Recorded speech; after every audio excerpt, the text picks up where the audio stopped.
Assalamualaikum warahmatullahi wabarakatuh. Kami dari kelompok 5 akan mempresentasikan materi dengan tema Dealing with Defense and Defensiveness in Interview. Kemudian berikut anggota dari kelompok 5. Yang pertama, Beta Hasna Afif, Andre Parana Surya, Mardia Humaira, Atika Damayanti, Lutfiana Nur Inayah, dan Mustafa Nugraha Adi. Berikut subbab materi yang akan kami bahas. Yang pertama, Dealing with Defensiveness. Yang kedua, Understanding Client Defensiveness. Yang ketiga, Common Reasons for Client Defensiveness. Dan yang terakhir, Constructive Response to Client Defensiveness. Yang pertama, Dealing with Defensiveness atau berurusan dengan ketahanan. Belajar melakukan wawancara yang efektif sangat penting dilakukan hampir di semua bentuk penilaian atau intervensi klinis. Setiap klien memiliki karakteristik yang berbeda-beda dan tentunya berpengaruh pada proses wawancara. Komplikasi yang paling umum adalah pembelaan klien yang mencegah wawancara berlangsung dengan mudah dan terprediksi. Oleh karena itu, pemahaman mengenai pertahanan sangat penting menjadi kompetensi dalam wawancara. Jika pewawancara tidak memahami sikap defensif dan bagaimana cara menanggapinya secara efektif, wawancara klinis kemungkinan besar akan membuat frustasi dan paling buruk, usaha menjadi tidak berguna atau bisa dikatakan tujuan wawancara klinis tidak tercapai. Kegiatan klinis yang paling produktif adalah apabila adanya kolaborasi antara praktisi dengan klien. Terapis mungkin bertanya-tanya, jika klien benar-benar membutuhkan bantuan, mengapa mereka begitu sulit, antagonis, bahkan menghindar? Persepsi seperti itu dapat menyebabkan terapis menjadi lebih konfrontatif dan kuat dalam mendesak tanggapan langsung dari klien. Hampir selalu pendekatan ini memiliki efek yang berlawanan, dan situasi dengan cepat tumbuh semakin tidak produktif.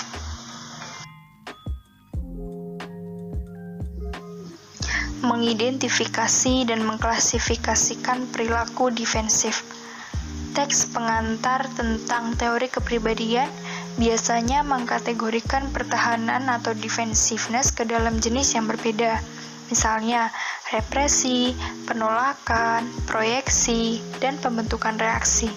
Diasumsikan bahwa klasifikasi ini membantu terapis dalam mengenali dan merespons secara efektif pertahanan klien. Vailian 1992.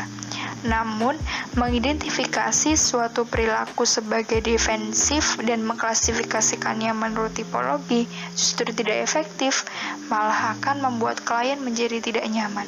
Hanya mengatakan kepada klien bahwa bersikap defensif kemungkinan akan menambah masalah dengan memunculkan lebih banyak pertahanan. Tabor 1997. Sementara frasa seperti Anda menyangkal atau Anda melakukan proyeksi mungkin juga tidak produktif karena klien menganggapnya kritis dan menghina. Kemudian, arti defensiveness. Pendekatan defensif yang paling konstruktif adalah mencoba memahaminya bukan sebagai istilah psikologi teknis, melainkan dari pengalaman dan perspektif klien serta dalam penggunaan sehari-hari secara umum.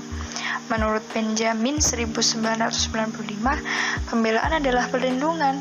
Oleh karena itu, klien yang tampak defensif dapat dipahami bereaksi dengan asumsi bahwa mereka sedang merasa diancam atau diserang. Tabor 1997. Selain itu, dalam penggunaannya sebagai istilah psikologis, sikap defensif sering mengacu pada bentuk perlindungan diri yang dipicu dan beroperasi secara otomatis di luar kesadaran sadar seseorang. Yang kedua, mengenai understanding client defensiveness atau alasan umum untuk pembelaan klien. Yang pertama, stigma mencari bantuan. Stigma bagi orang yang mengalami kesulitan psikologis membuat banyak orang menyimpulkan bahwa memiliki masalah yang memerlukan bantuan dari luar adalah tanda kelemahan yang memalukan. Selain itu, nilai yang dihargai dalam masyarakat menentukan bahwa orang harus mengandalkan diri mereka sendiri dan menyelesaikan kesulitan mereka sendiri, atau jika gagal, dapat meminta bantuan teman atau anggota keluarga. Dengan kata lain, banyak orang mungkin melihat fakta mencari konseling atau terapi sebagai pengakuan kegagalan yang merupakan ancaman serius bagi harga diri mereka. Yang kedua adalah ancaman pengkhianatan dan melepaskan solusi. Banyak klien mencari bantuan untuk masalah yang disebabkan atau diperparah oleh keadaan buruk dan pengalaman hidup yang menyakitkan. Klien terkadang masih meragukan bahwa terapis akan mengkhianati mereka seperti yang pernah mereka alami. Klien akan terlebih dahulu mengamati terapis dari waktu ke waktu untuk menilai seberapa aman mengandalkan mereka hingga mempercayainya. Tidak heran jika klien akan menggunakan tingkat pertahanan tertentu. Klien terkadang bersikap defensif karena masalah itu sendiri berfungsi sebagai bentuk perlindungan diri. Yang terakhir adalah ancaman mengakui tanggung jawab atas suatu masalah. Beberapa orang mengikuti konseling hanya untuk akhirnya menyalahkan kesulitan mereka pada orang lain dan menolak untuk mengambil tanggung jawab untuk mengatasi masalah mereka. Beberapa klien merasa sulit untuk mengakui tanggung jawab untuk mengatasi kesulitan mereka. Mereka kesulitan memahami bahwa meskipun mereka tidak menciptakan masalah mereka sendiri, hanya mereka yang memiliki kapasitas untuk menyelesaikannya. Akibatnya, klien mungkin secara defensif menolak memiliki kekuatan untuk memperbaiki masalah dan membawanya ke terapi. Mereka mengacaukan tanggung jawab dalam arti memiliki kemampuan untuk menanggapi dengan bersalah. Yang ketiga, ada common reasons for client defensiveness. Tanggapan konstruktif terhadap pertahanan klien. Pencegahan defensif. Terapis dapat mencegah banyak reaksi defensif dengan menciptakan suasana yang mengurangi kemungkinan klien merasa rentan dan membutuhkan perlindungan diri. Terapis dapat mencoba meyakinkan klien dengan pernyataan langsung seperti, "Tidak ada yang perlu ditakuti. Anda dapat mempercayai saya atau segalanya menjadi lebih baik.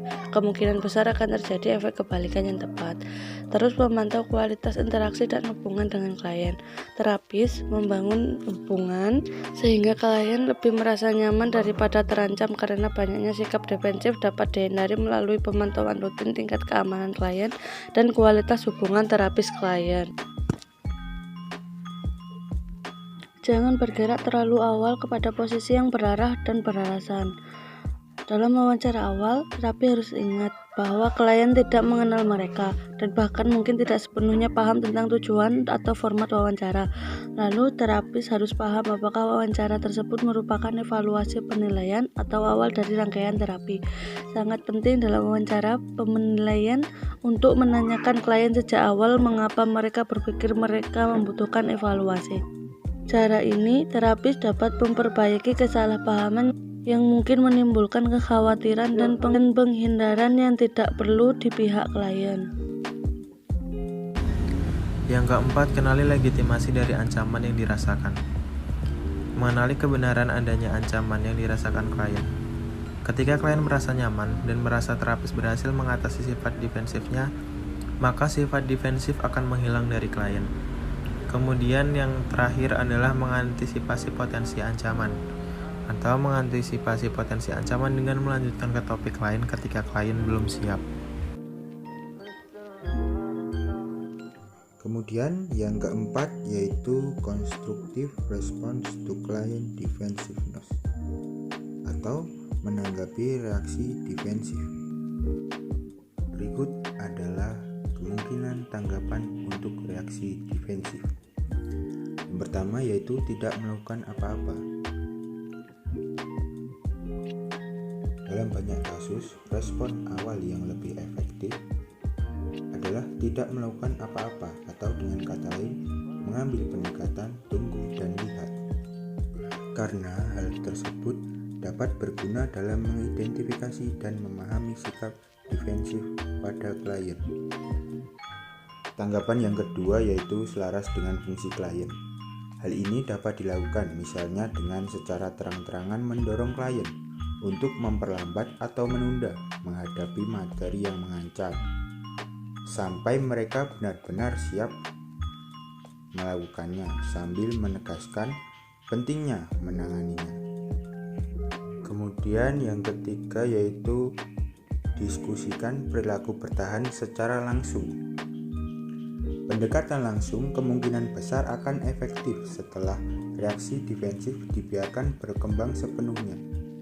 Klien cenderung diyakini bahwa pewawancara menghargai nilai sikap defensif dan karena itu dapat dipercaya.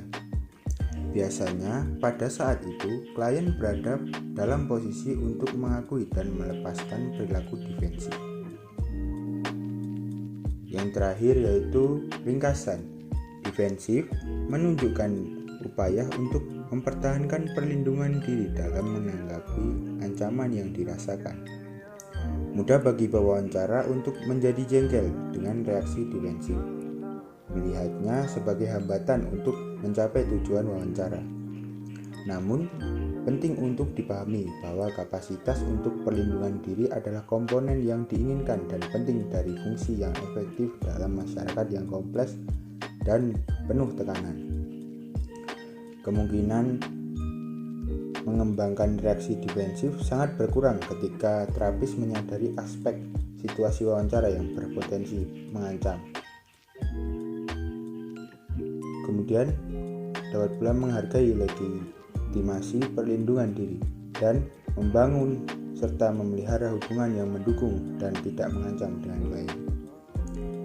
Ketika reaksi defensif benar-benar terjadi, intervensi yang efektif dipandu oleh pemahaman sifat dan sumber ancaman yang dirasakan oleh klien. Menahan godaan untuk bereaksi secara prematur terhadap pembelaan diri klien. Mendorong klien untuk sementara waktu mempertahankan pelindungan diri sambil menyarankan bahwa pada akhirnya hal itu tidak lagi diperlukan dan menawarkan pilihan kepada klien untuk menangkal kesalahpahaman bahwa mereka terjebak atau terancam punah adalah strategi yang efektif untuk mengurangi sikap defensif. Sekian presentasi dari kelompok kami, kurang lebihnya mohon maaf. Wassalamualaikum warahmatullahi wabarakatuh.